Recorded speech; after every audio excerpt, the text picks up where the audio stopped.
Okay, so this is our Simondon reading group. We're continuing our reading of Imagination and Invention, picking up from page 71 of the translation. So we're on part 2 of the book. So the title of part 2 is The Cognitive Content of Images. So this is in his big cycle of the image. This is the second phase of the image. So it's the image in the encounter with the object, or the sort of present phase of the image. So part 1 was the image before the encounter with the object, and we looked at the different levels at which that can occur. And so part 2 is the image in the present, or in simultaneity with the object. So we're starting. The first part is about this biological level of the encounter with the object. So we saw last time the idea that this biological level is connected with, or the sort of distinction between the biological and the psychical level has to do with the organization of a territory for whatever organism is encountering these images. So the sort of example that one of the examples that he gives is a jaguar in its sort of everyday life in its own territory is capable of taking various detours to try to reach its prey or to achieve a certain goal. Whereas in a laboratory setting, this jaguar is sort of passive in relation to some sort of obstacle that it finds. So it in the lab, it's not really capable of taking a detour to reach an objective. And the sort of the moral that Simondon draws from this anecdote is that the ability to treat an entity as an object with various properties that you can use in different ways is something that is connected to the organization of a territory. So it's only on a territory, so a sort of domain with a structure, and in particular a sort of center of the domain, so a home base or something like that. It's only in a territory with that kind of structure that an organism is capable of treating entities as objects that can be used in different ways. And then outside of the territory, the organism will respond to entities just in terms of these sort of basic biological categories like predator or prey or potential mate or whatever, a very limited set of categories that are sort of immediately tied to some sort of behavioral response. And then Simondon goes through, so he looks at some of the structures of behavior that can be connected to these images, and he's drawing on sort of classical ethology, so Lorenz and Tinbergen. He looks at the way that behavior of certain animals is structured into a sequence of image and response phases, I guess. So he talks about this particular kind of wasp that hunts bees. And so the sort of first phase of the hunting sequence is just seeing a sort of small flying object and then approaching it. And so 9 times out of 10, the small flying object will not be a bee, but it's a sort of low commitment. The approach action doesn't really require a big investment of energy, but then the sort of 1 time out of 10, or the few times that it actually is a bee, then the next phase of the hunting sequence will begin. He doesn't go into the details of what exactly that is, but presumably it involves identifying something as a bee and then attacking it and so on. So many animals have behavioral sequences that are sort of set up in this way, where there's a sort of first general phase with a low sort of commitment of energy, and then as the sequence proceeds, there's more and more commitment of energy or other resources. So yeah, it's there are these sequences of images that structure behavior.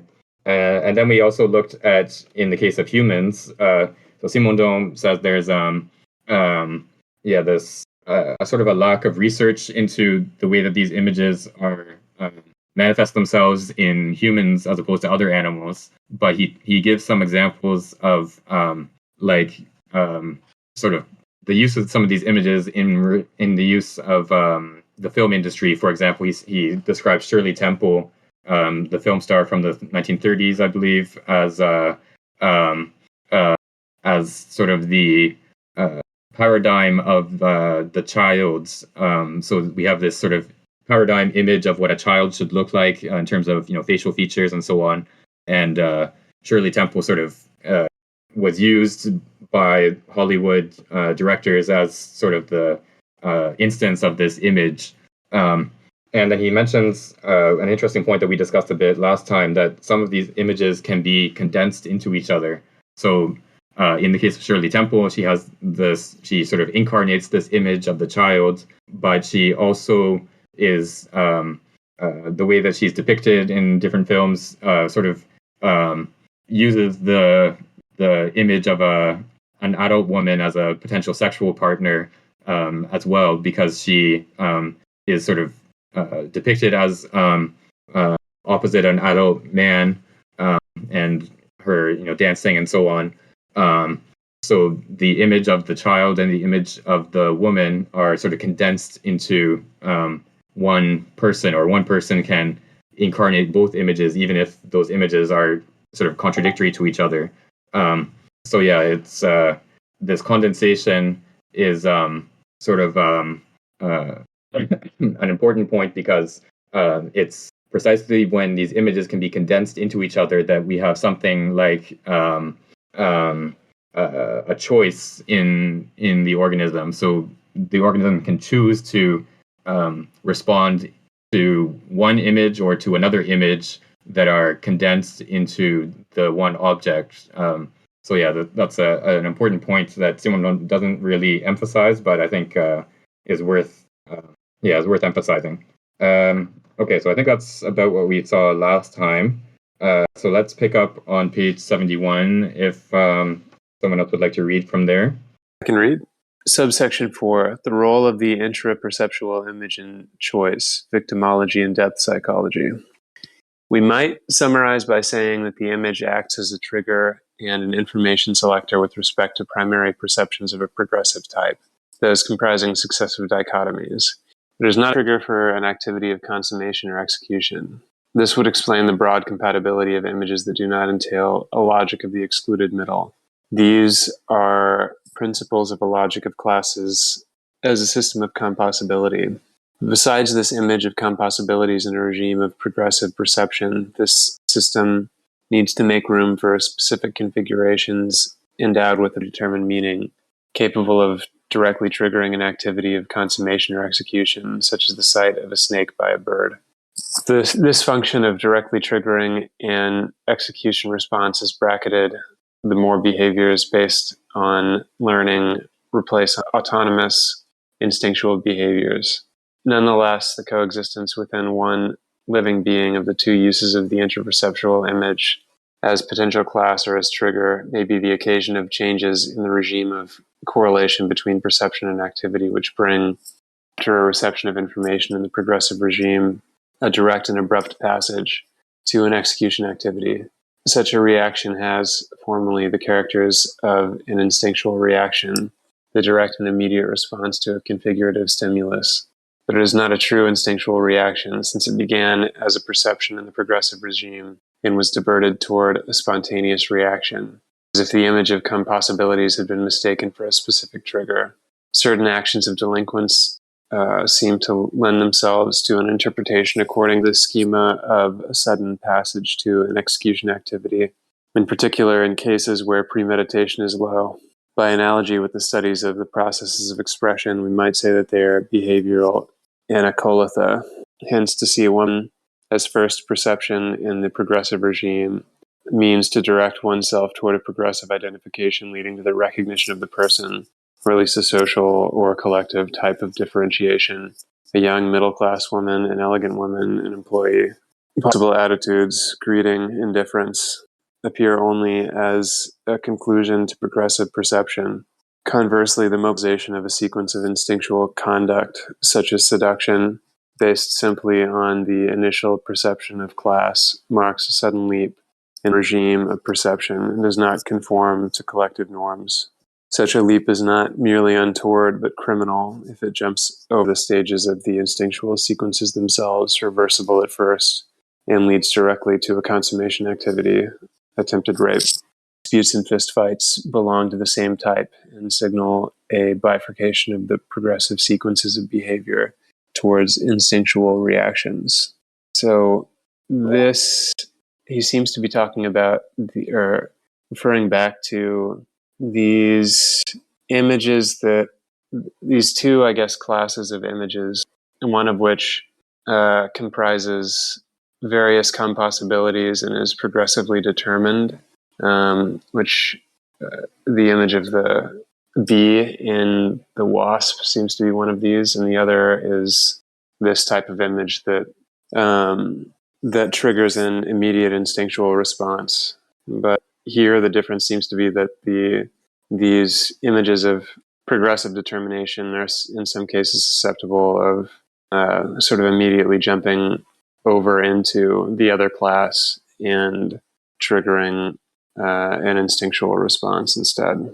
Yeah, I think that sounds right. I think the difference between these two uses of the image has to do with sort of the degree of determination of the image in relation to behavior. So in the sort of progressive, the class use of the image, the image is used to sort of recognize something as belonging to a certain category. And so like we talked about earlier, you know, that you can recognize an object as being a predator or prey or potential mate or whatever. And then once that first recognition is performed, there's generally a subsequent differentiation of that image into a subcategory. So if you recognize something as a prey animal, then you will subcategorize it in terms of what type of prey it is, and then there will be a particular type of capture that will be appropriate to that kind of prey. So I don't know, like the way that you would go about catching a bird would be different from the way that you would go about catching a squirrel, or I don't know. I'm just thinking of examples here, but the actual mechanism of capture of that prey animal would be different depending on what kind of animal it is. And so he mentions this instance of seeing a woman in the streets. So you might recognize as a sort of first step, this is a woman, and then the next step would be, you know, based on, you know, the way she's dressed or other sort of circumstances, you would say this is a middle class woman or a lower class woman or whatever sort of social categories you would find to assign to this woman. And then you might go on from there to recognize, oh, this is actually someone that I met at work last week. This is, you know, so-and-so. And then you would greet them or whatever. So the behavioral consequence only comes at the end of the process of sort of classifying this entity that you encounter under progressively more determined categories. But then the other use of the image, or the other way that the image can be related to behavior, is sort of skipping over that progressive determination and just sort of immediately going from the first recognition to a potential behavior. So in this case, where the behavior that Simondon mentions is attempted rape. So this is, you know, identifying this woman as a potential mate and using this very general category and not sort of differentiating, you know, whether this is an appropriate response or not based on who the person is, but just a very general category and sort of skipping over that differentiation directly to a behavioral outcome. So yeah, I think that's the idea of the difference between these two sort of relationships between the image and behavior is, whether there's a sort of progressive differentiation and then a behavioral outcome after that differentiation, or there's a very general category which is then sort of directly used to elicit a certain behavior. I looked up anacolathon, and I guess it's a literary device, or there's like a sunbreak. And one of the examples on Wikipedia, at least, is from Paradise Lost, where Satan addresses, I think, Beelzebub. He says, "If thou beest he, but oh, how fallen, how changed." So it goes from the greeting to this exclamation that doesn't really follow. Right, yeah, and I think the idea here, so the anacoluthon is starting with a sequence that would be like what would start as this recognition sequence of, this is a woman, this is a middle class woman, this is the woman that I met last week or whatever.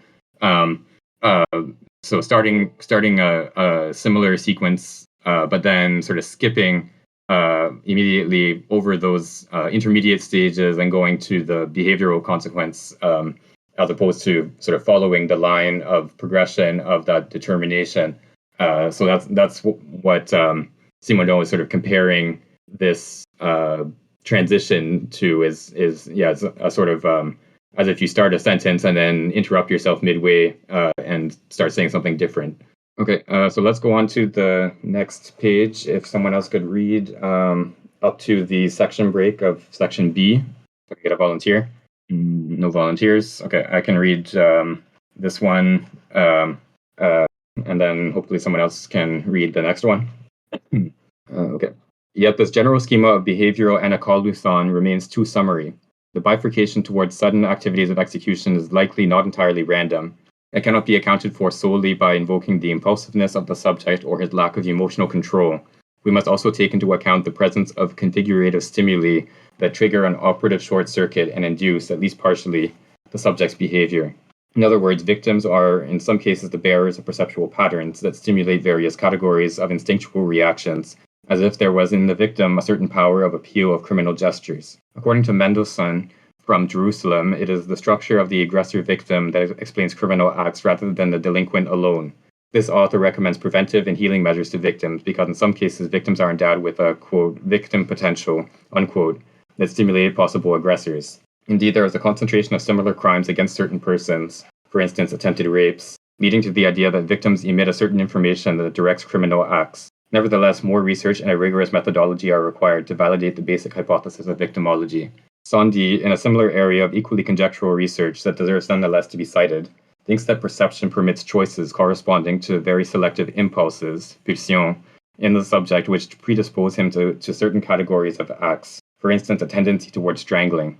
The theoretical interpretation of Sondy rests on the distinction of dominant and recessive characters. It leads in practice to using tests to choose photographs of various categories of criminals. The non-indifference to this or that category of photographs would selectively indicate the existence in the subject of an impulse that selectively directs them towards a definite category of acts, while preserving the freedom of the various socially accepted sublimations. Sondy's theory is contested, but it is interesting formally as presenting an audacious hypothesis, attributing the determinism of deep personal choices to complex perceptions that detect tendencies in other subjects that are not expressed in everyday activity.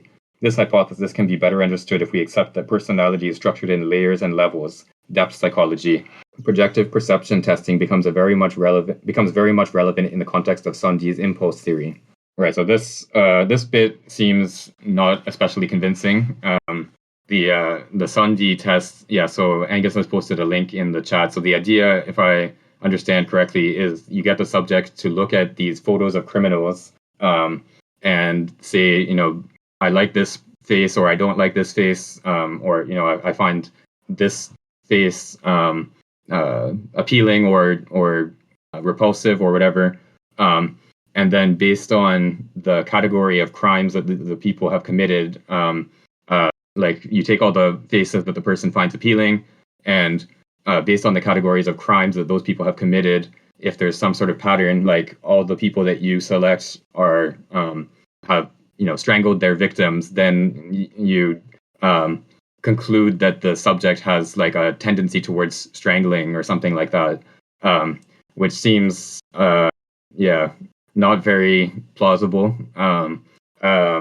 We saw in volume 1 of Individuation, in Individuation, he also mentioned Sondi in terms of a personality test, I believe, which again didn't look very convincing. So he does mention here that this stuff is conjectural, but he seems to treat it as at least more worthy of discussion than maybe I would take it to be. But he does seem to have some interest in Sondi's work, even if it doesn't seem especially rigorous or even sort of basically plausible to me, at least. In terms of like the structure of the argument here, is he saying that the Sondi test may detect these inclinations in people that would, I don't know, predispose them from jumping from the progressive determination like path to the immediate instinctual response? I think that is more or less the idea. So the idea is that Sondi test would detect this predisposition to a certain category of actions, and to the extent that that you as a subject are predisposed to a certain type of action, then when you're in a situation where the sort of image that corresponds to that action is present, then you would be more likely to sort of pass directly to that action than to follow through the whole sort of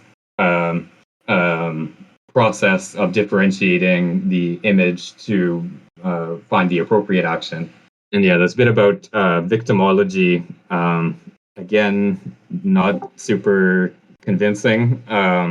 This idea that certain people have a sort of predisposition to being victims of a certain type of crime seems very close, if not sort of identical to the idea that victims are in part at least to blame for being victimized. So I think most of us would reject that idea. Simondon doesn't sort of entirely commit himself to this. He does say this is sort of conjectural, but he does seem sympathetic to the idea. A rare miss for Simondon. I would say this is definitely a miss on his part. What I found interesting about that bit is it's that it doesn't he doesn't bring up transference in the psychoanalytic context here at all, and like this is partly understandable because there it moves away from like it being basically grafted onto perceptual patterns, but then like it depends on a repetition of past trauma, but it ends up being a similar topic that is analyzed in that category. And I think like the way he introduces victimology here as based on this kind of signal response schema thing ends up being worse than transference and psychoanalysis. There's God, I'm bad at names. I don't remember any of this. There's like an island where none of the predators of rabbits live, and the rabbits that live on that island have nothing resembling like a prey drive or the common sort of fearful behavior of rabbits. They'll just like hop themselves right up to people or other animals. But if you released a bunch of things that prey on rabbits onto that island, I guarantee you they would still fucking hunt those rabbits, even though they don't display any of the common characteristics of, a prey animal. Yeah, I think that's a good point. Yeah, so this idea that there's like a sort of pre-response that the predator and prey are sort of connected to each other through this prey behavior or something like that, is probably oversimplification. Yeah, like if you released a bunch of wolves on this island, they would presumably start hunting these rabbits, even if the rabbits' behavior is completely different than like rabbits in an environment where wolves are present. Where the rabbits would have like a fear response to the presence of wolves. So yeah, I think I feel like Simondon is maybe is sort of forcing things a little bit to try to fit into his schema of like the image and behavioral response, where it's probably not quite as straightforward as the way that he's setting it out here. Okay, so let's go on to the next bit in section B. If someone could read, about a page into section B. Got a volunteer? Yeah, I can. You just B and probably to like the bottom of page 75. Yeah, that sounds good. The role of intraperceptual image and information gathering.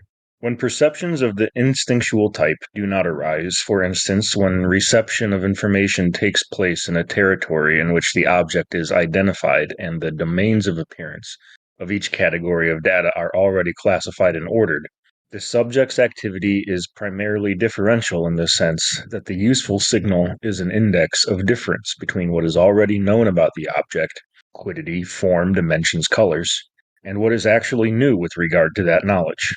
In this case, information is no longer relative to the class or identity of the object, which represents both the end term of information gathering, according to classes, and the shift to differential processing, which may be called a secondary and properly psychical level. The intraperceptual image still plays the role of a model, a pattern of the greatest generality to which the set of incident signals may be connected. But in a perception of the secondary type, the difference between sensorial data and the image is interpreted as a state of the object. The image is the system of the composability of states. Incident information acts as an element of decision in that composability. Finally, as the object may evolve during the perception itself, local activity allows for a selection of information relative to this current variation. This function may be called derivation. We must study successively the identification of the object, differential information gathering, and finally derivation. These three activities are progressively finer and prolong information gathering of the primary regime. 1. The role of intraperceptual image and object identification, perceptual constancy and adaptation. Constancy is the name of a general effect of perception which ensures that objects are grasped as sheaves of absolute properties, despite their variable and changing relations with the subject during their movements and despite the changes of milieu, lighting, proximity of other objects, angle of view. The constancy principle may be decomposed in several peculiar aspects, for instance, the constancy of forms. A circular object continues to be perceived as circular even if the circle's plane is not perpendicular to the visual angle. Form constancy has limits, however. When the circle's plane is almost parallel to the visual angle, constancy may fail. There is a constancy of colors, of sizes, of hues of gray, etc. In each category, constancy has limits. For instance, color constancy is maintained in spite of changes in the chromatic composition of lighting, so long as there is a continuous spectrum of visible radiations, even when the color temperature of the sources varies within broad limits, from that of the sun, around 6,500 degrees K, to that of the flame of a candle.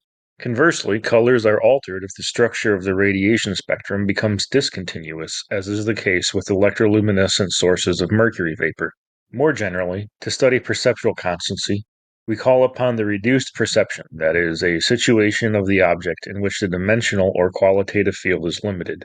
For instance, perception through a field of glass that cuts off a small section with no surroundings allows the grasping of an object in reduced perception.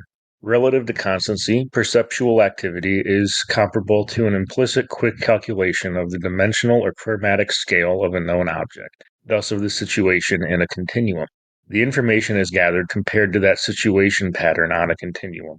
It is in relation to this predetermined mask, anticipated in real time, that incident signals are received and interpreted as providing the knowledge of a person, tall or short, as a function of distance and surrounding objects. If conditions spontaneously impose reduced perception, for instance, a person appearing at the top of a cliff without objects of a known dimension in close proximity, size perception remains uncertain. We cannot tell if it is an adult or a child without the intrinsic size ratio of head to body. The image here is like a virtual object whose appearance in this or that a place is anticipated from the surroundings and from the continuum of size, color, and form. When the object appears, it is in relation to these images that it is grasped. Reception is then already, in this case, differential and comparative. In the case of a single object in motion, the imaginary anticipation of its dimensional and aspectual change allows the grasping of the object as a constant if perceptual data agree with these anticipations. Right. So this is basically just an introduction to this concept of perceptual constancy. And so he mentioned that there's a variety of different forms of perceptual constancy. So he's thinking primarily here of visual perception, but he talks about color constancy, shape constancy. There are other forms of constancy as well. So an easy example of this is if you take a sheet of paper, just a white piece of paper, and you look at it during the day when you have sunlight coming in through the window, it reflects a certain spectrum of light. You can analyze what spectrum of light it reflects. And then if you have the same sheet of paper, you look at it at night when you're using electric light, and you look at the spectrum of light that it reflects, it's a quite different spectrum. The actual amount of light, or the spectrum of light frequency that is reflected off the paper with electric light is very different from that reflected up with sunlight. But at the same time, when you look at the paper, it still looks white. You see the white piece of paper, whether it's under sunlight or under electric light, and you can sort of see the difference often, like towards the end of the day when the sun is setting and you first turn on the electric light, it looks yellow. Everything has a sort of yellow tinge, and then as the sunlight disappears and as you get adjusted to the electric light, then everything looks normal again, and you see things like with their correct colors. And another sort of way of identifying this is there were experiments, I think in the 1930s, that they did, where if you take, again, a white sheet of paper and you illuminate it with like red lighting or something very different than regular sunlight, and then you look at it through a very small hole, like a peephole in the wall, then the sheet looks red. But then if you look at it when the whole setting, the whole environment is illuminated with this red light, then you can identify it as a white piece of paper under red light. So when you just see the one sort of small segment of the paper under the red light, it looks red. But then when you see the whole environment illuminated by this red light, then you can identify the paper as white. So this is an instance of color constancy. So you identify that the paper is white, even though the light that is reflected off the paper is very different depending on what the general illumination of the environment is. And he mentions also shape constancy. So you see a dinner plate has a circular shape. Even if you look at it from an angle, you still can tell that it's a circle and not a weird ellipse or something. Even though the actual shape that's drawn on your retina or projected onto your retina might be an ellipse, you can still identify that this ellipse corresponds to a circular shape. So this is something that was, I think, studied for the first time in like the early 20th century. And it presents difficulties for a sort of atomic theory of perception. So the idea that perception would be a sort of bottom-up process where you would have these sort of point sensations, like a sensation of red and then a sensation of green, and they would be sort of next to each other, and then have some sort of associative process that would link them to each other. So this kind of account of perception has a hard time explaining how we, for example, perceive the sheet of paper as white, even though it's reflecting red light to us. Because it seems like the sort of easiest way of explaining or describing the situation is that the general red illumination the sort of recognition that there's red lighting affects our perception of the part of the situation, namely the white piece of paper. So that it seems like there's a sort of top-down process at work in our perception, our color constancy of our perception. So what all this has to do with Simondon's account of the image is, again, well, he's going to get into what exactly what role the image has to play in gathering information about the environment. And so this color constancy or shape constancy, all these different perceptual constancy effects, they allow us to extract information about objects as opposed to just about the general illumination of the environment or something like that. So we can identify the color of this object is the same or different. Even if the lighting changes, we can still make that identification. So we can get information about the object and say this fruit is ripe or not ripe, even if we see it in different forms of lighting. And so this is sort of the role of color constancy in relation to information gathering about the environment. It seems like other people are not as interested in color constancy as I am. That's okay. So we can go on to the next bit from the bottom of 75 to the bottom of 76, if you can get a volunteer to read. I can do it. Constancy, which implies an anticipation activity and the production of images, contains a reference to experience and is not universal. There are universes of constancy for a determinate object, that is, types of surroundings allowing for dimensional anticipation and comparative activity. Between two universes of this kind, there can be a discontinuity in magnitude, producing an impression of non-constancy when the object is outside its usual surroundings. Larger or smaller size, color changes. The universe of roofs is not that of living interiors. A pottery chimney tube decoratively placed on stairs seems enormous and much taller than those belonging to rows on top of Persian roofs. The reason is that there is no image of pottery chimney tubes within interiors. A phone line insulator placed on a table seems much larger than when it's on the top of a pole, and a section of rail used as an anvil in a workshop seems larger than actual rails on the ground. Conversely, household items placed outdoors seem smaller. During the war, the inside of eviscerated houses was visible from outside, and pieces of furniture or wallpaper seemed different than what we see when entering a flat, and quite dirty in the sunlight. The perceptual function of constancy involves the deployment of an activity of short-term anticipation akin to that of servo mechanisms and motion predictors, ensuring the automatic tracking of objects. This function includes postulates relative to a determinate type of object that may be modified by training. Hence, for almost all mobile objects first detected by sound, visual scanning is directed to the point of space from where the object appears to be producing the sound. The sonic object and the visual object are presumed to coincide spatially. Yet with first planes, this short-term anticipation is deceived. Visually, the plane is ahead of where the sound comes from, since the sound arriving now is that which it emitted 1 or 2 seconds ago. After a few attempts, one's anticipation is readapted.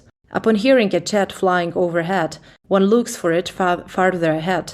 The intraperceptual image of the jet takes into account the lag between sound and visual identification. Constancy is in the usual sense of the term, is a particular case of short-term anticipation activity that allows for the identification of the object and the permanent reception of signals which allow for its tracking. The image thus presupposes a code of transformation of the object, a formula of potentially allowing the prediction of the transformation of received signals on the basis of surroundings and the ongoing action. Right, so here he's talking specifically about motion constancy. So the sort of basic form of this is just the fact that you if there's like, I don't know, a ball flying by when you're playing a sport, the actual image projected onto your retina is constantly changing. It like you have at time 0 you have a sort of oval image projected onto one portion of your retina, and at time 1 you have another oval image projected onto a different part of your retina. And again, in a sort of bottom-up account of perception, it would be hard to explain. Like, you have to invoke some sort of complicated process by which the organism is capable of taking one oval image on one portion of the retina and another oval image on a different portion of the retina, and sort of connecting them to each other, and saying these are sort of images of the same object. But a more, I guess, top-down approach would be just to say that we're capable of identifying the constancy of the object, so the shape and color and so on of the object, as it moves across the visual field. So you can see the ball moving. You don't see like ball at position 1 and ball at position 2 and then say, these are the same ball. You instead see one ball, but it moving across the visual field. So you identify it as a single object that is moving, as opposed to seeing different images and then identifying them. So this is sort of a general description of our capacity to identify moving objects in space. And then he talks about the specific example of looking at connecting auditory and visual anticipations of location. So you hear a noise, you're out in a field or whatever, you hear a noise, you immediately look in the direction that the noise seems to be coming from, and then you see, someone hammering a spike into the ground or whatever. You see, okay, that's the source of the noise that I heard. And we do this like instantaneously without even thinking about it. But we are capable of identifying the auditory signal and the visual signal and saying they belong to the same object or the same source. But then a more complicated case comes up when he talks about these jet planes, where because they're moving so fast, and because they're so far away from us up in the sky, we're hearing the sound not of where the plane is now, but where it was 1 or 2 seconds ago. Whereas the visual image is traveling at the speed of light, which is effectively instantaneous for us in terms of the actual time that is perceivable. So we see the plane where it is now, but we hear it where it was 1 or 2 seconds ago. So if you try to orient your vision based on the sound, where the plane seems to be coming from, you'll be looking instead behind where the plane is. But then he mentions, so the whole point of this story, or this sort of anecdote, is that you're able to train your perception. So if you are, for whatever reason, if you have to find planes, so if you're an anti-aircraft gunner, I think it's the type of example that he's thinking of, you very quickly learn to look not where the sound seems to be coming from, but ahead of where it seems to be coming from, and then are capable of finding the plane visually, whereas before you would look in the wrong place. So these types of connections, these types of constancy are trainable and malleable with perception. So you can learn to perceive different types of constancy that you were not capable of perceiving before. So this isn't directly related, just like generally to this whole chapter, I guess. So what I'm noticing is that while the first chapter was really concerned with the image before experience, right, and the next chapter is explicitly about the a posteriori image. Here in the chapter that deals kind of with the image during the encounter or like in perception, right? We kind of always deal with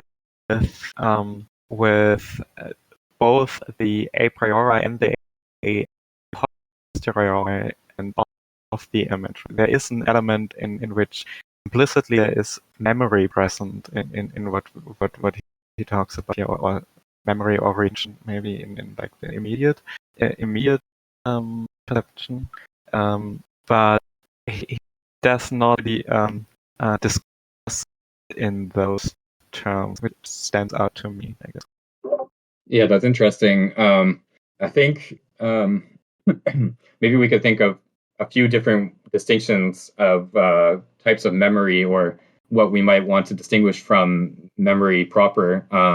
So there's this learning process that he identifies. So you're capable of learning to see where the plane is, as opposed to looking behind the plane.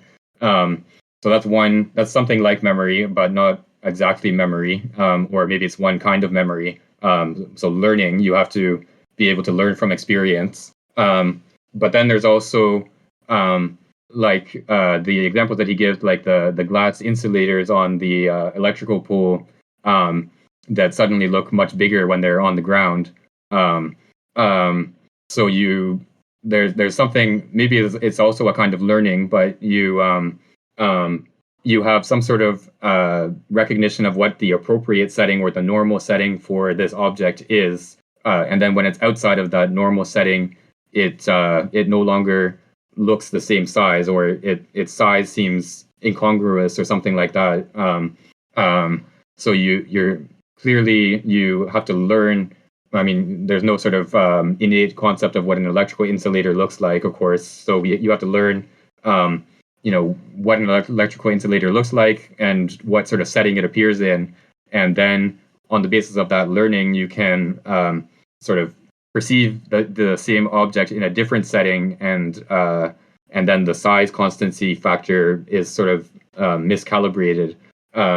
So I think maybe those are different kinds of memory or different kinds of learning processes that are at work in relation to this size constancy or perceptual constancy effect. And then maybe a third, I'm just thinking now, a third kind of a third kind of memory effect is retention in Husserl's sense, is involved in motion perception.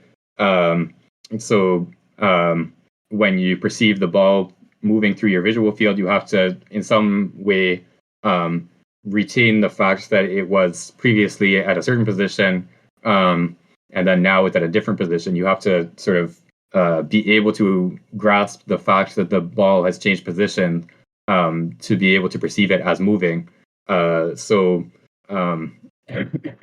whether we want to call that exactly memory or distinguish it from memory, anyway, it does have some relation to a sort of perceptual relationship with time and the past in particular, that is interesting to think about in connection with what relation exactly that has to the learning function that I mentioned before, and whether we want to call that memory or not, I think is an interesting question. Okay, so let's go on to the next page. If someone else could read, just about a page or so from the top of 77. I can read. Subsection 2, the image in differential perception. When sensorial data are received in a stable and normalized manner through the process of constancy, the schema of an object, constituting its image as a system of intrinsic compossibilities, allows the perception of the present state as a figure against the ground of intrinsic compossibilities. Hence, somebody we know, identified in spite of distance, movement, surroundings, lighting, etc., appears secondarily as tired, joyful, or tense. Awareness of the current state calls for a rich and precise perceptual image. What we designate as quote-unquote intuition or quote-unquote foreboding, like that of a mother who knows before the doctor that her child is sick, that, quote, something is the matter, unquote, may be attributed to the richness of the image of compossible states of the child that only the mother possesses. All the doctor can do is compare the child to other children of the same age. The inductively derived image of the experience of same-age children, which is rather a concept, cannot be as well adapted to differential perception as that coming from the various states of the child. organized as a system of quote-unquote masks, of snapshots, cliche, to which the child's present way of being is compared. People who have long cared for a patient perceive in subtle ways the moment when the patient's state improves, or to the contrary, deteriorates. They have formed an inner schema, helping them perceive the present state in comparison to the particular model of the patient. This dimension of the individual as a system of compossibility of a certain number of linked states is illustrated and highlighted by the method of clinical observation, whose essence lies in developing in the observer a concrete representation of the subject that is sufficiently fine-grained to serve as a basis for the perception of the present state and the signification it has for the subject. This concrete representation is an image. The differential perception of the states of an object does not concern human beings alone. It also appears in technics and more generally in the intuition of a knower sufficiently familiar with an organized reality to know concretely the compossibility of all its states. This perception at times overflows into the present state, like the mother's intuition that her child is becoming sick. The mountaineer can better perceive the state that precedes a storm or snowfall. Even the presentiment of an avalanche may precede the seemingly random and unpredictable event. This kind of perception of a state requires a special knowledge of all the details of a place. The place needs to have become a territory rather than a mere field of activity. This is why animals living in a definite territory are often the first to perceive an irreversible change or an alarming state. Before the eruption of Mount Pelée in Guadeloupe, snakes were seen leaving the epicenter of the cataclysm en masse, drowning in the sea. The reactions of birds or insects are often used to forecast weather by people who have long observed them. Such reactions are linked to the perceived state of the atmosphere, humidity, and light. In the case of differential perception, the image used as the ground for perception is comparable to that which a shepherd has of its flock. Without counting them, he sees that one or two animals are missing. He could not possibly count his sheep through the image, however. The image only plays its role in the perception, and it is the misalignment between the image and the data of perception that appears with clarity. There is no independent representation of the image as a numerable and manipulable reality. For instance, one case often cited is that of the image of the columns of the Pantheon. A mental image would not allow the columns to be counted, yet it would render sensible an alteration in the number of columns were they changed overnight. A great number of mental images, particularly those of clairvoyance, present this aspect of a mask that precludes details or manipulation, and which is, as such, non-describable. Outside the presence of the perceived object, these images remain schemas, tendencies providing the subject with a definite impression, yet they cannot replace the object. In reality, they are a mode of perceiving the object, a short-term anticipation of its possible states, allowing the subject, after identification of the object, to have a perception of its state. So, if I'm understanding this correctly, differential perception happens after the establishment of image constancy and involves the creation of a kind of ground. I can't remember if he says this a little bit later. The ground for the figure of the object, so that through habituation, the knowledge of the compossibilities of the object allows for present perceptions of the object to be compared against those compossibilities, which is what allows these sort of expert kinds of discernment of changes within changes with respect to a given object or a given environment. Yeah, I think that's right. So yeah, it's only because we have this capacity for perceptual constancy that we can actually determine when an object has changed in some important way. So if, for example, you didn't have color constancy, then every time a cloud passed over the sun, you would like see everything suddenly changing in your environment, and you would not be able to determine to distinguish the sun going behind a cloud from some important real change in the objects in your environment that would be important for your behavioral response to that environment. So the constancy sort of filters out the accessory changes, so the changes that have to do with changes of lighting or changes of perceptual angle or whatever. It filters out those kinds of changes, and it allows us to identify the real changes in the object, in the properties of the object that have an impact on how we should respond to that object. And this kind of differential response, so as you mentioned, it has this figure ground structure. So you, through long acquaintance with this object, you get used to or habituated to the way that the object normally behaves, or what it normally looks like, or how it normally sounds, and so on. You form this sort of background understanding of what that object is normally like, or what that situation is normally like. And then on the basis of that background, when something does change that isn't filtered out by that perceptual constancy, then you suddenly see this change sort of stands out against that background.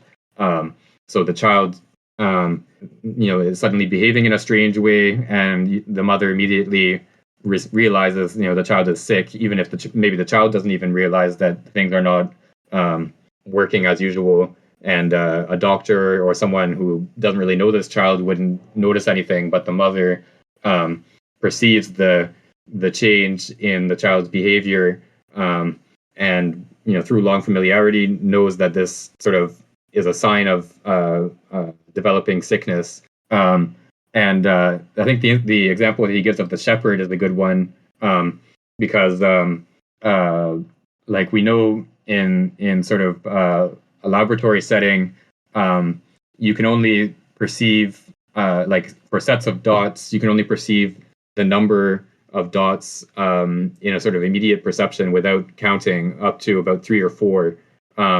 So if you see 2 dots, you can distinguish that from 3 dots.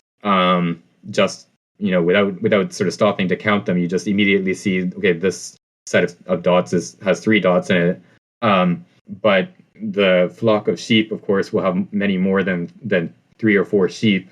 But the shepherd is still able to look at the flock and say, this flock is missing 1 or 2 sheep, or something doesn't look right, even without being able to sort of count exactly how many sheep are missing. They can just see that the flock doesn't look right. And so this, of course, only applies to the specific flock of the shepherd. The shepherd can't just sort of look at any group of sheep and determine how many there are. It's only his sheep, his flock of sheep. He can determine that things don't look right, or something's missing from this picture. And another example of this kind of expert perception or perception through habituation that Simon Malone doesn't talk about here is chess experts are able to recognize chess situations just by looking very briefly at a board. So there are these many sort of chess experts will do these performances where they play like 50 or 100 opponents at the same time. So they're like basically just looking at the board for a second and then making a move and then moving on to the next one and so on. But it's interesting that this sort of perceptual ability of just seeing the board and knowing what the situation is immediately, this only applies to this only applies to sort of real life chess situations. If you just take pieces and randomly distribute them all over the board, then the chess expert is actually no better than a sort of novice chess player at sort of recognizing this situation and saying where the pieces are and so on. So it's only a real chess situation where pieces are organized in a way that could arise in a chess game that the expert chess player can immediately recognize, okay, these pieces are arranged in this way, and so that means that I can make this move or whatever. So again, it's like based on this long habituation of having perceived all sorts of chess situations and recognizing, what kinds of moves are possible in different situations, that the expert is able to perceive the whole board as one sort of object that allows for certain behaviors. Yeah, Bergson talks actually at length about specifically this phenomenon with chess, and basically says that's like, I can't do the whole shtick he does there, but he basically stipulates that it's a good example to show how the memory there doesn't really work as a spatial representation of the object, but it's more that the chess field is remembered as a field of potential actions and forces that act on each other. Yeah, I think that sounds exactly right. So the expert doesn't just see, a shape of this particular, a piece with this particular shape is located on square X. Instead, they see, a pawn, in this position, or a rook in this other position related to a knight in this other position, and so they see the whole relationship of the structures of the board in terms of which pieces are threatening which other pieces, and which moves are possible and which ones are desirable in that situation.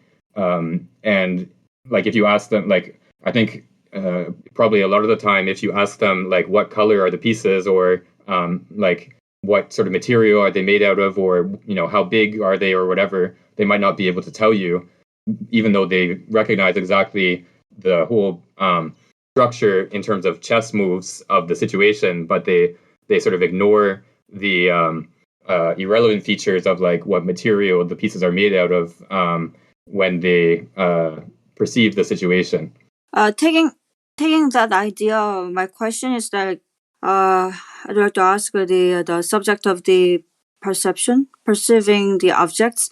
For example, when I was a child, when I remember an alley, and that is totally when I grow up, and then when I go to the alley again, and then that alley is totally different, cause like the alley itself must have changed, but at the same time, I myself has grown up. Which I'm talking about is like the when you say expert, I think that's kind of like the point of view of God, and in reality, like of course, like in chess, like that the expert can see like the whole kind of things what's going on chess, but the a lot of people just see some kind of like a partial aspect, and then by as time goes by, like if the person had changed himself or herself, and then the person can see the other kind of perceive different kind of aspects of the objects.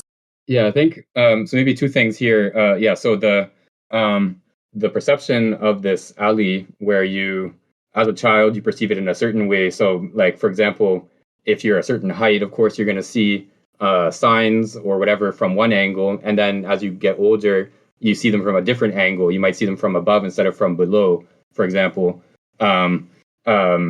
So your experience of the alley might be completely different when you visit it as an adult than what it was when you visited as a child.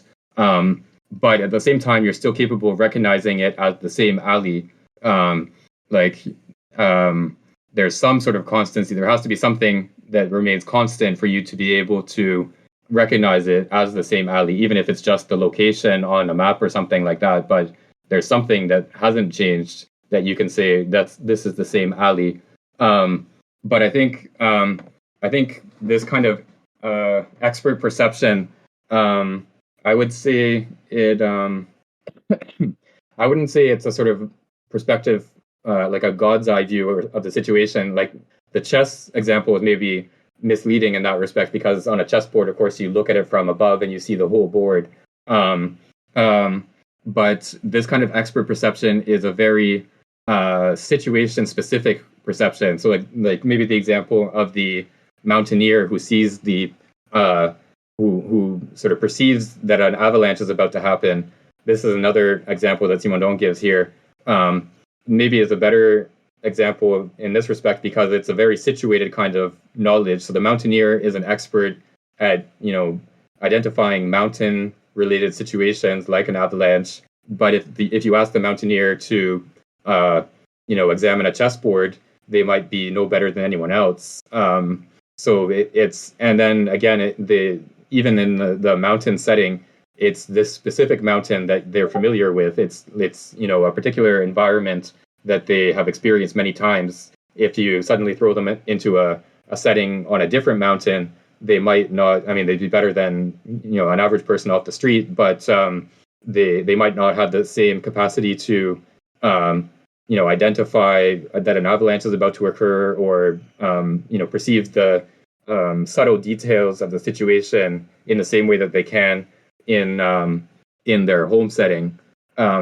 And this kind of expertise is also like the examples that Simondon gives are maybe more sort of singular, but we all have our own sort of expertise. Like your neighborhood that you live in, you'll immediately notice if a store has closed or like there's a new store that opened or something like that. You immediately notice that something has changed as you walk down the street, because you've walked down that street 100 times. Like sort of you have an image of what the street looks like, even if you couldn't like sort of close your eyes and name each store. But as soon as you see something new, you recognize, okay, this is different. This is a new store, or the old store closed or whatever. So yeah, all of us have our own expertise in particular situations that we're accustomed to or habituated to.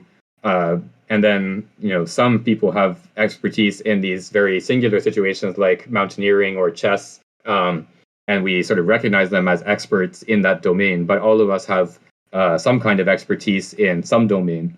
This distinction between differential perception and conceptual knowledge.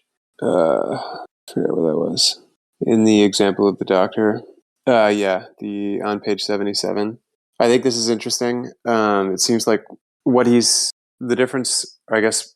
Okay, so a concept here is something that is inductively derived. So rather than being the mother's knowledge of their child, which is derived from habituation and obviously always concerns the same child, the doctor abstracts from what is common between all of the children they treat and derives this concept of the child, which is not always obviously better in some ways, because the doctor has, obviously expert knowledge as well, but is not always as fine-tuned, or is never as fine-tuned as the knowledge of the primary caretaker.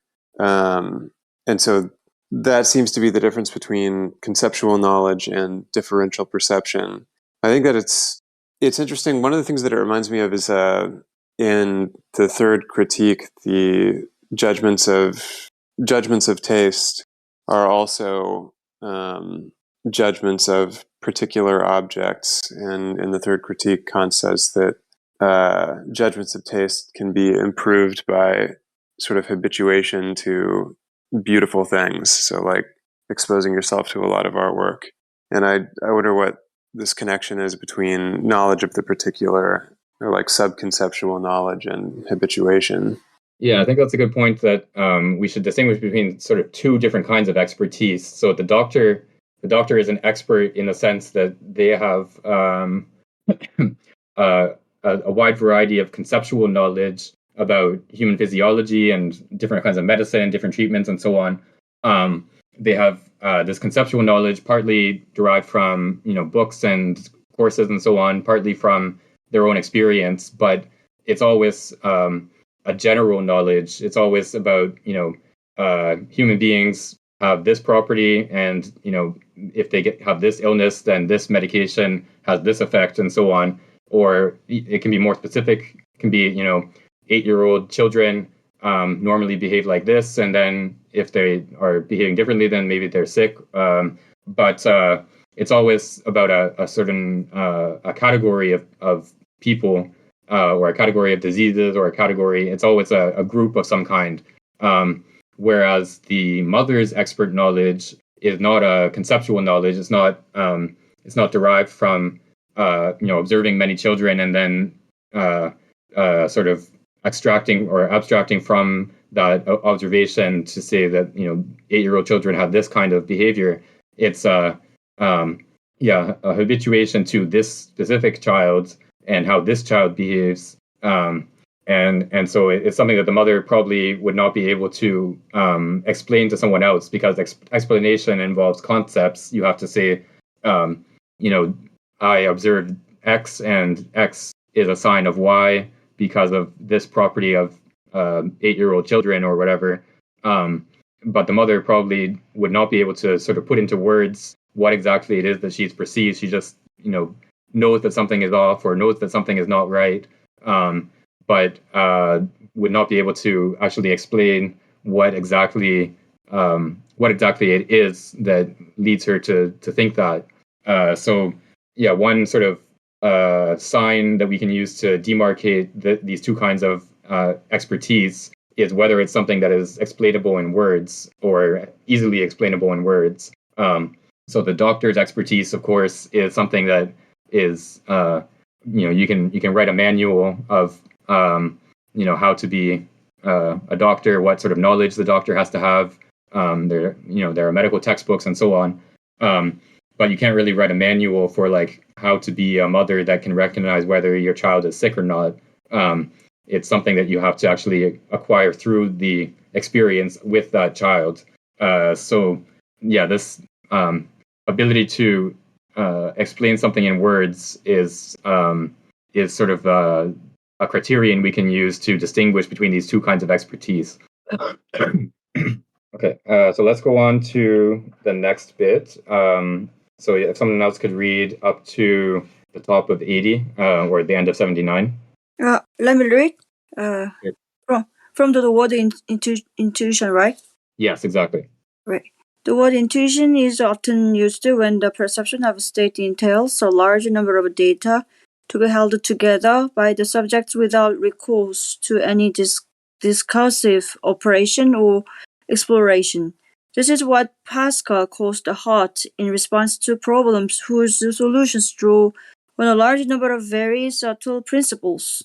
The places where various people stand in a hall, their different social status, the need to greet one without offending another, and without forgetting to greet the most important people first. These are examples of the esprit de finesse, the esprit de géométrie, could not resolve these problems in a sufficiently short time, since putting into equation such preferential sequences which interfere with a complex topology would be too difficult. In truth, it has to do with the perception of state. To solve the problem of the esprit de finesse, one must have a rather precise image of the society, so that it is seen not as a plurality of discrete persons, but as a veritable organism in such or such a pose, contracted, drawn out, spread out, etc. The operational mode naturally dissolves from this perception of a state. The esprit de finesse inhabits those who already possess an image of the organism they are approaching. The perceptive chair of meeting is attuned to the states of the participants in the way one grasps the successive comportments of a wild animal. An orator also possesses an accurate perception of the state of his audience when he knows it well. Yet the image allowing such a perception to occur is not sufficiently malleable so as to take a role of the participants after the meeting. An image by itself is as obscure as a perception lacking the support of the image. This role played by the intraperceptual image can account for the enormous capacity of the sensorial perception of information, while the faculty of attentive apprehension of discrete and new elements is limited to a few binary units per second. What uses vision's ability to quickly gather millions of distinct points, precisely to feed this differential perceptual activity that receives outside the data. The way coded responses are corrected through a grid. Only errors, that is, non-coincidences between the image applying the normative rule of the grid, the actual instant data responses, are transmitted to the true receptor, the subject of perception. Continue to the end of the page. Yes, exactly. Thanks. If the sensorial data are too poor to calibrate the image, but still sufficient to elicit, then it is the image that structures the message received by the subject. This is the phenomenon of the crystal ball, in which reflections evoke images without saturating them. Since reflections are poorer and less precise than images, a person seen through the fog of penumbra is like a coat, like a ghost, the end of quotes, because the sensorial data are very sufficient to evoke images. A photograph out of a focus or painting that is but a sketch may have a greater force of evocation than sharper or more complete works. Could the mysterious character of the Mona Lisa and all the paintings then seem to be gazing at the viewer come from a certain fuzziness mixed in with features that recall mental images? A large number of arts use suggestion, which is essentially equal to images with incomplete perceptual data, less rich than actual images. Oh, I have a question. When I met the parentheses, should I say parentheses and parentheses, something like that? No, I don't think that's necessary. Quotes are good to mention, but I don't think parentheses are necessary. Okay, thank you. Right. Yeah. So this again. So he's building on this sort of expert perception, or this perception after habituation. So he talks about Pascal's idea of or his example of entering a drawing room. So this is like elegant Parisian society in the 17th century. You enter the drawing room, and there's people, sitting in different places, and you have to greet them in a specific order. You have to make sure you greet the most important person first, and then the next most important, and so on. And if you greet people in the wrong order, then you might offend someone, and of course that would be very bad in this elegant society.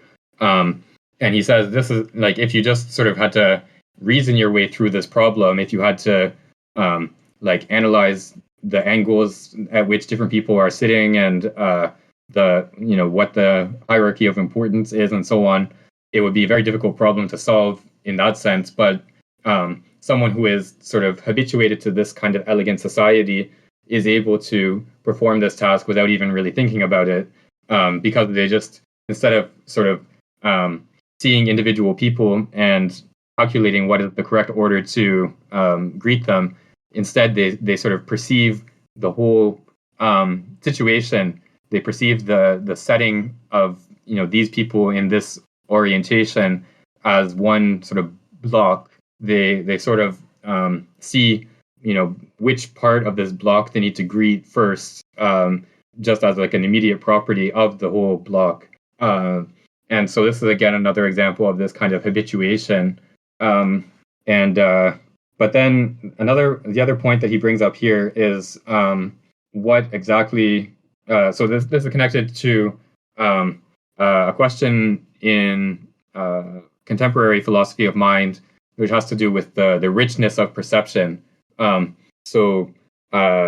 example, our visual fields is actually very. So we only have clear perception of a very small portion of our visual field. There's a small area of our retina, the fovea, which is has a high density of receptor cells, and then the rest of the retina has a fairly low density of receptor cells. And so it's only in a small angle of perception, I think like 10 or 15 degrees, that you can, like, for example, identify letters and then if you have a subject like staring at a dot, and then you present letters outside of that small angle, the subject is only able to see that there's like some sort of letter shape, or like they might be able to say there's a letter, but I can't identify what letter it is. But our sort of experience of the world is not of like a small tunnel of clear sight and then like surrounded by this blur. We experience the world as, having this sort of detailed visual structure. And the question is this a sort of illusion? Are we is our real experience structured the way that, like, with all this rich detail, the way that it seems to be, or is it really this sort of narrow angle of rich structure surrounded by this much less structured I don't know, shadow region or something like that. And so Simondon, I mean, he doesn't allude to this exact problem, but he brings up the question of what's the point of having all this visual detail available to us in our perception, if our sort of explicit awareness is only capable of picking up a very small number of those features. So, like, if you are sort of doing a mental description of your visual experience, if you want to say, now I'm seeing a tree, now I'm seeing a dog, whatever, you could only describe a very small portion of the actual detail of what you are capable of seeing visually. You would say I'm seeing a tree, but you wouldn't say I'm seeing a tree with this exact number of branches and this color of leaves and so on. So the question is, like, what's the point of all this other detail that we are not able to actually verbalize, or that sort of goes beyond what we can explicitly pay attention to? And Simondon's answer is that it feeds into this differential perception process that he's been discussing. So even if, like, the tree example, I might only be able to say this is a tree, or this is a pine tree, or whatever, a very sort of general statement. If this is a tree that I see every day, that I water and take care of and so on, I might be able to perceive that something is wrong with the tree, even without being able to say that this patch of the tree has a different color or whatever, even without being able to identify what details lead me to say that the tree is that something is wrong with the tree.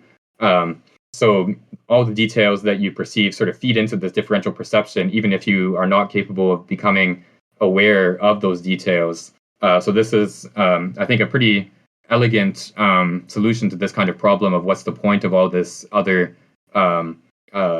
structure in our perception that goes beyond what we're explicitly aware of.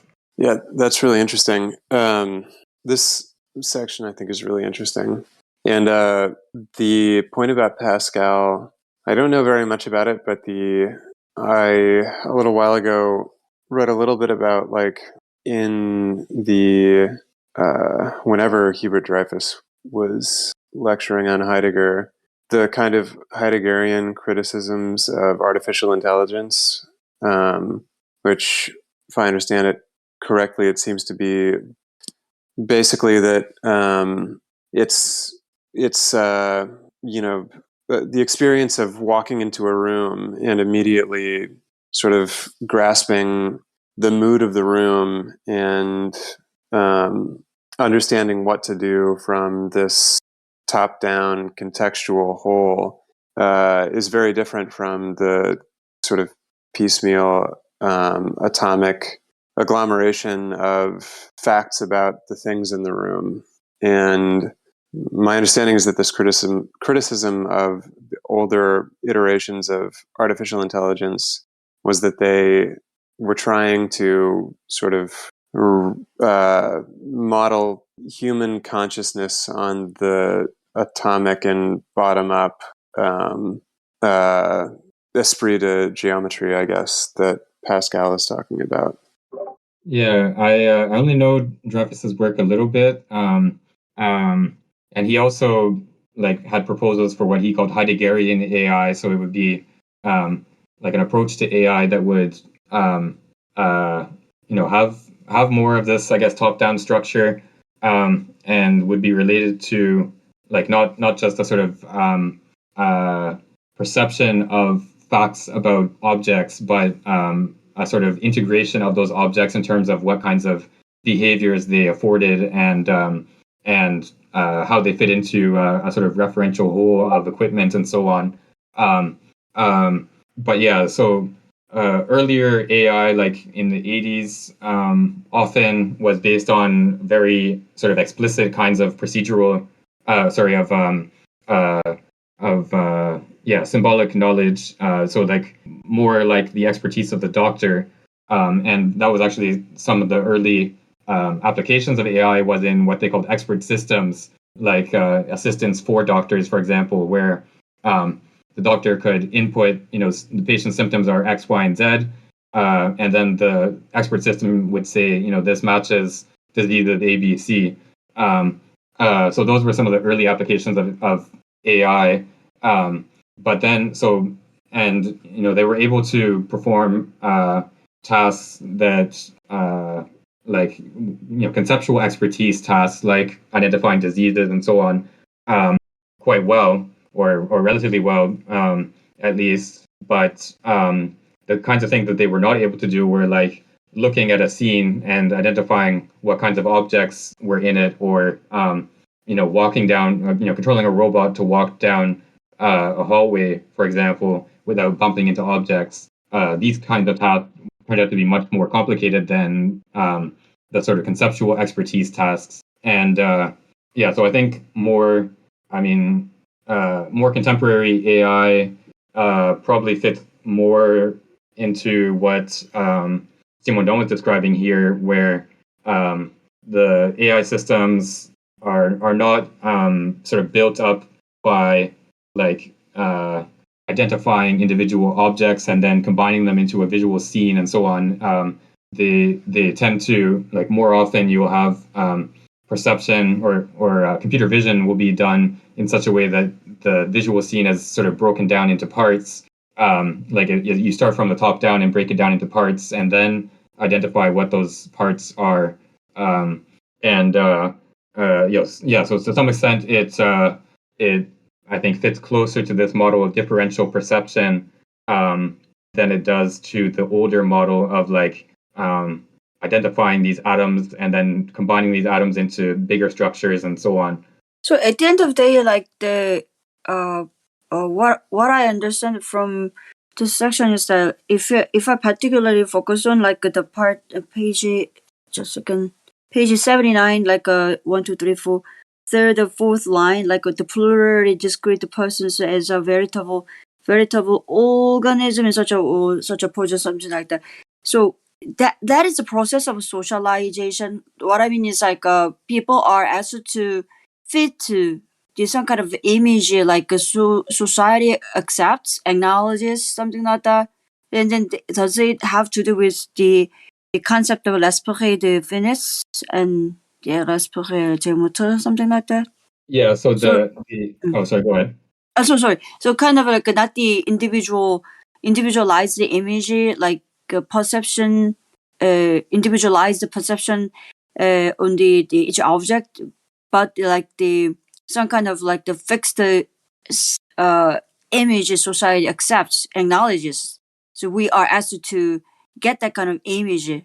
So the esprit de géométrie in this case would be like if you entered the drawing room and then you identified each of the people in it and you said, like, person 1 is sitting at a 10-degree angle from where I'm standing, and person 2 is sitting at a 15-degree angle, and then you sort of had an explicit list of like person 1 is more important than person 2, and then person 3 is more important than person 5, and like you sort of went through this problem of like how to greet each person in the appropriate order in like a very explicit sort of mechanical fashion, where you would go through this list and like calculate what the proper order is to greet the people. So that would be the esprit de géométrie.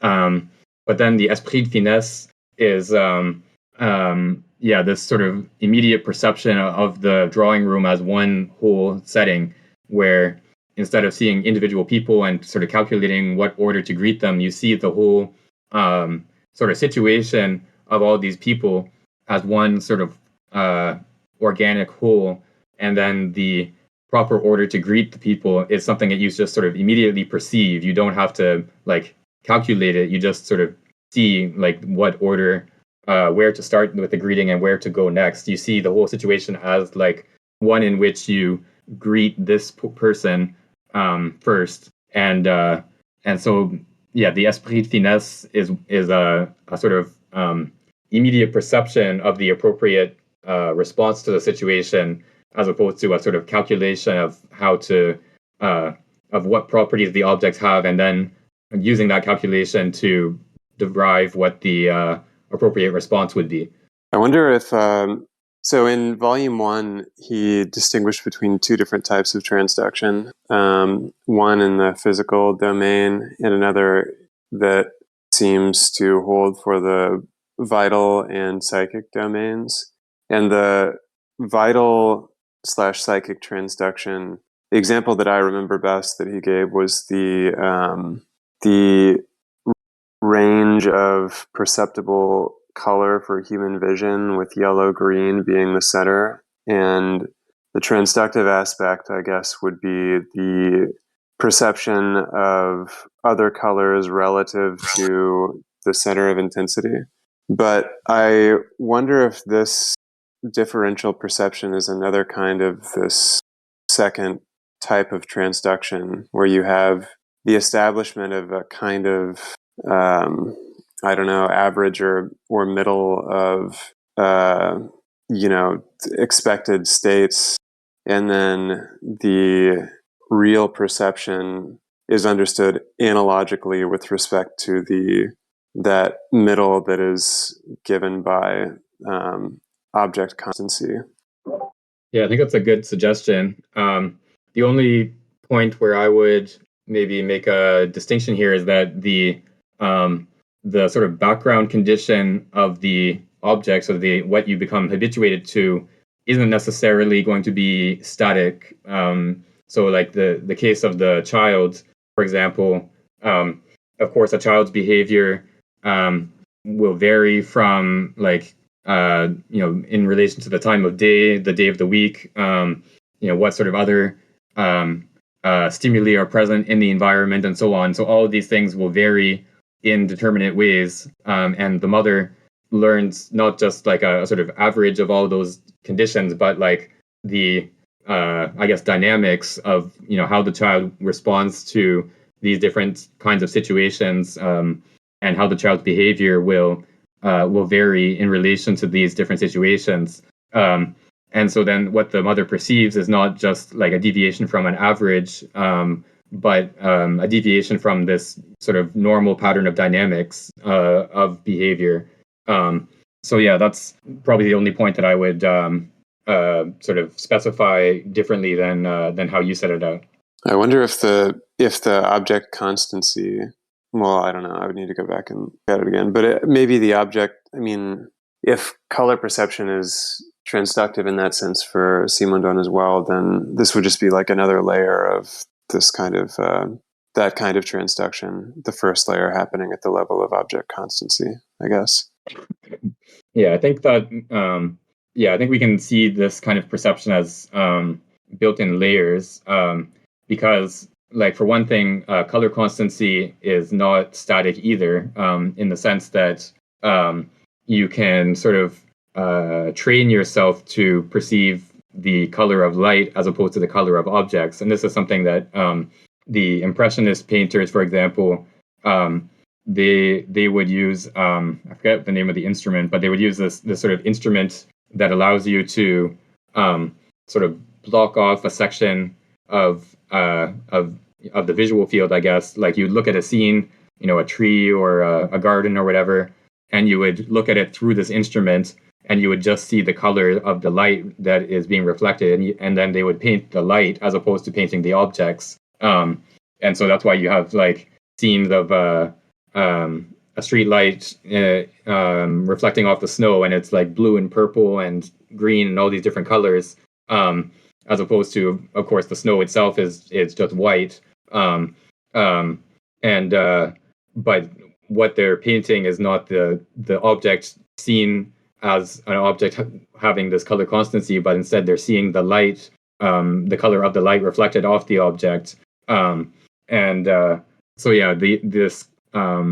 color constancy phenomenon is something that you can sort of, it's malleable in the sense that you can train yourself to perceive the changing colors as opposed to the constant. You can train yourself to see the changing color of the light as opposed to the constant color of the object. And so these would be like different layers of perception. So you can sort of descend to the layer of changing color of light through practice and using these instruments. But then in our sort of normal everyday perception would be a perception that abstracts from those changes of color and perceives the fixed color of the objects. And other forms of perceptual constancy would be like further layers on top of that kind of color constancy. Okay, so I think we're pretty much at time, and we're at a section break, so it's probably a good place to stop. So let's end here and pick up from the top of page 80 next time and see how far we get. Sounds good. Thanks everyone for coming out and for your contributions, and hope to see you next week.